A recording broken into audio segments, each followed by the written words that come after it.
Hey guys, I've added replying to post in Gibber, the federated social network that everyone subscribe for progress. So if you actually click on a post like this create form shows up and we can write a reply here.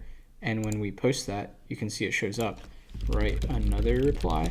And you can see that this thing, the reply count, also increments when we write replies.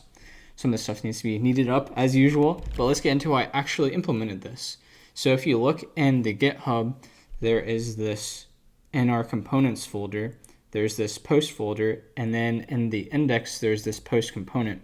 And we use the Next.js router, and we push this new URL to the router, which is the post with the post ID. And you can see that post ID in the URL up here. And that will use this dynamic route in the pages post index.tsx file. And that's a dynamic route, meaning whatever is in the brackets, we use that as a variable using the Next.js use router hook. So once we use the router, we can wait for it to be ready, meaning it's gotten the ID from the URL and the page. And then we do a request to the tRPC API that we've set up, doing a use query, and we pass along the ID from the URL. And that will fetch the post. And then we also do the same, fetching the replies. Then down here, we wait for the data to arrive, and then we render the post along with the create post form.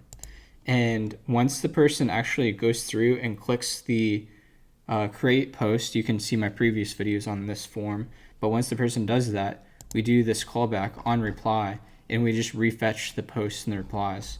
Probably need to change how that's done, like actually just updating the data instead of doing a refetch, but whatever. And then we also render the posts down here. If you want to look at what the schema looks like, we have just added, or I have just added, a in reply to, and that is a string which will have an ID, and that's optional.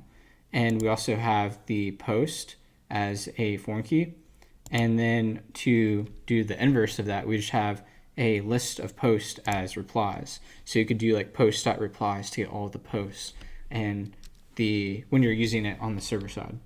And if we actually want to look at the router, so we can go to the post.ts, and when we're actually creating the post, we have this mutation, and we can pass a in reply to ID to the mutation, and then we just attach that when we're creating the post in the database. And then if we do attach that, if it does exist, then we'll want to increment the replies by 1. And I haven't added deleting posts, stay tuned for that. And when we delete a post, we'll just do the opposite of all this as usual. So that's a pretty good overview of how I've implemented replying. It's pretty quick, pretty easy to do. Hope you stay tuned for more. Thanks, bye.